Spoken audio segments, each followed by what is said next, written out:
wabarakatuh. Perkenalkan, nama saya Nur Saidah, NIM 202101010226 dari jurusan Pendidikan Agama Islam Lokal C angkatan 2020. Di sini saya ingin mensimulasikan pembelajaran dengan metode ceramah.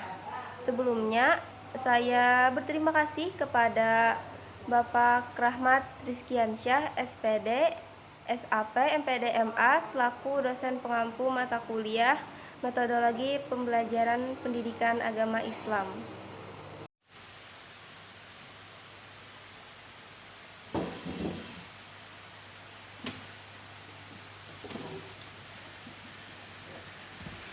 Assalamualaikum warahmatullahi wabarakatuh. Selamat pagi anak-anak. Waalaikumsalam warahmatullahi wabarakatuh. Pagi Bu. Baiklah, bertemu lagi dengan saya di pertemuan keberapa ini? Yang ketiga. Terima kasih. Selanjutnya saya akan absen terlebih dahulu. Yang pertama, Rika Amelia Hadir. Muhammad Fadliansyah. Hadir Bu. Ya, baiklah, ternyata hadir semua. Baiklah, pada pertemuan kali ini dengan Ibu pada pelajaran akhlak kita akan berbincang tentang masalah etika dalam berkunjung.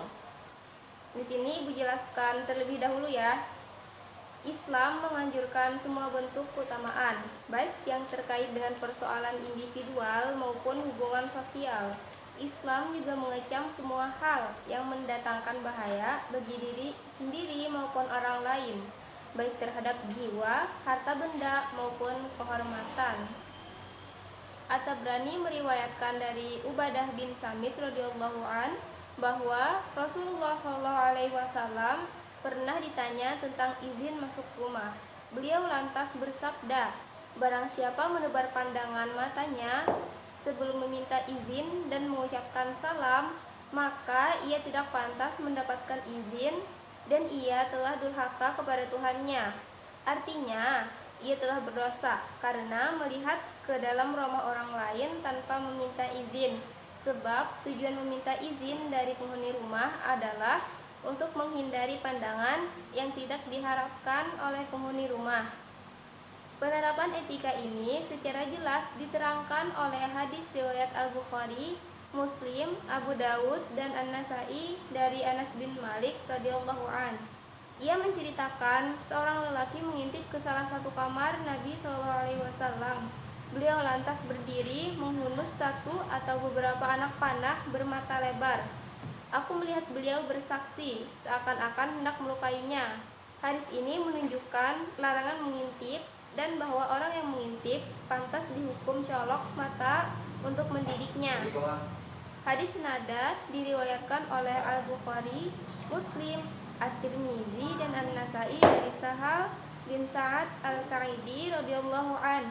Ia menceritakan seorang mengintip Rasulullah SAW di salah satu kamarnya. Ketika itu beliau membawa sisir yang dipakai menyisir rambut. Beliau lalu bersabda, seandainya aku tahu bahwa kamu mengintip, niscaya aku colok matamu dengan sisir. Sesungguhnya izin masuk rumah diberlakukan untuk menjaga pandangan. Nah, dalam hadis riwayat Al-Bukhari, Muslim, At-Tirmizi, dan An-Nasai dari Sauban radhiyallahu an disebutkan bahwa Rasulullah SAW mempertegas larangan tersebut. Beliau bersabda, ada 3 hal yang tidak boleh dilakukan oleh siapapun. Seseorang yang menjadi imam suatu kaum tidak boleh mengkhususkan doa untuk dirinya sendiri. Apabila ia melakukan hal itu, sesungguhnya ia telah mengkhianati mereka. Seseorang tidak boleh melihat ke dalam rumah orang lain sebelum meminta izin. Apabila ia melakukannya, berarti ia telah memasukinya. Seseorang tidak boleh mengerjakan sholat dalam keadaan menahan buang air. Ia harus buang air terlebih dahulu. Hadis di atas menunjukkan haramnya 3 perbuatan tersebut. Nah, di antara etika dalam berkunjung adalah masuk rumah dari pintu-pintunya, bukan dari atasnya.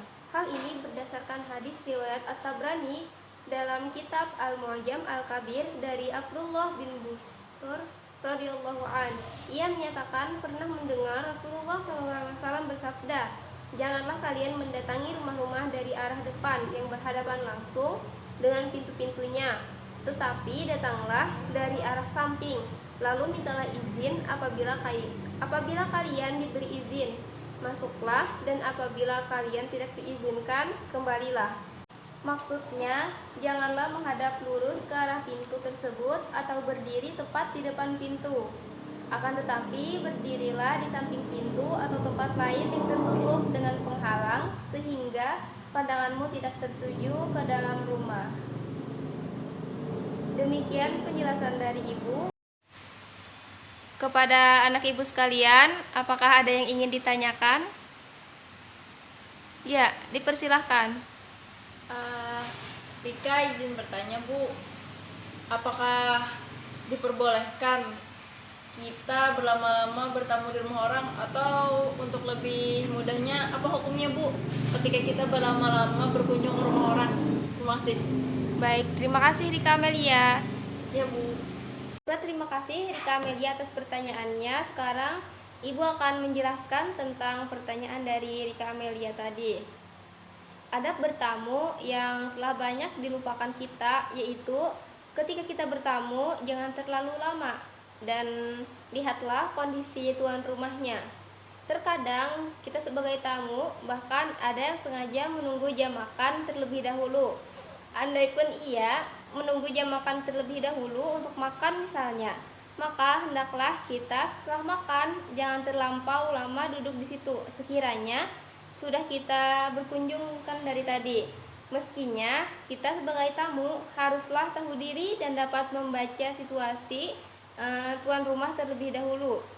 Pernah dulu Nabi SAW sedang menyelenggarakan walimah di salah satu rumah istrinya. Lantas para sahabat radhiyallahu an sangat berlama-lama di rumah salah satu istri Nabi SAW tersebut. Padahal sebenarnya Nabi SAW sudah gelisah karena beliau ada agenda tersendiri. Bahkan saat itu sebenarnya Nabi sempat pura-pura keluar dulu, yang sebenarnya ini adalah isyarat bahwa beliau berharap para tamunya mengerti dan mereka akan permisi pulang. Tetapi rupanya apa yang dilakukan Nabi SAW tetap tidak terbaca oleh para sahabatnya, hingga saat beliau kembali ke rumahnya setelah pura-pura keluar, masih saja sahabatnya ada di situ. Maka saat itulah Allah menurunkan Quran Surah Al-Ahzab ayat 53, yang mana artinya, hai orang-orang yang beriman, janganlah kamu memasuki rumah-rumah Nabi kecuali jika kamu diizinkan untuk makan tanpa menunggu waktu masak makanannya. Tetapi jika kamu dipanggil, maka masuklah, dan apabila kamu selesai makan, keluarlah kamu tanpa memperpanjang percakapan. Sesungguhnya yang demikian itu adalah mengganggu Nabi. Lalu Nabi malu kepadamu untuk menyuruh kalian keluar, dan Allah tidak malu menerangkan yang benar. Nah, dari kisah di atas tadi bisa kita jadikan ibrah atau pelajaran bagi kita saat kita sedang bertamu. Bagaimana Rika Amelia? Alhamdulillah sudah bisa dipahami, Bu. Tidak ada sanggahan dari ulun atau pertanyaan lanjutan. Bagaimana yang lain? Apakah ada pertanyaan berikutnya? Tidak ada, Bu. Terima kasih atas penjelasannya. Baiklah, kalau tidak ada, karena waktu kita juga sangat mepet ya, kita akhiri pertemuan kita kali ini dengan mengucapkan Alhamdulillah. Alhamdulillahirrahmanirrahim. Terima kasih Ibu ucapkan atas partisipasi kalian dalam kelas ini. Sekian dari Ibu. Wabillahi taufik wal hidayah. Assalamualaikum warahmatullahi wabarakatuh. Waalaikumsalam warahmatullahi wabarakatuh.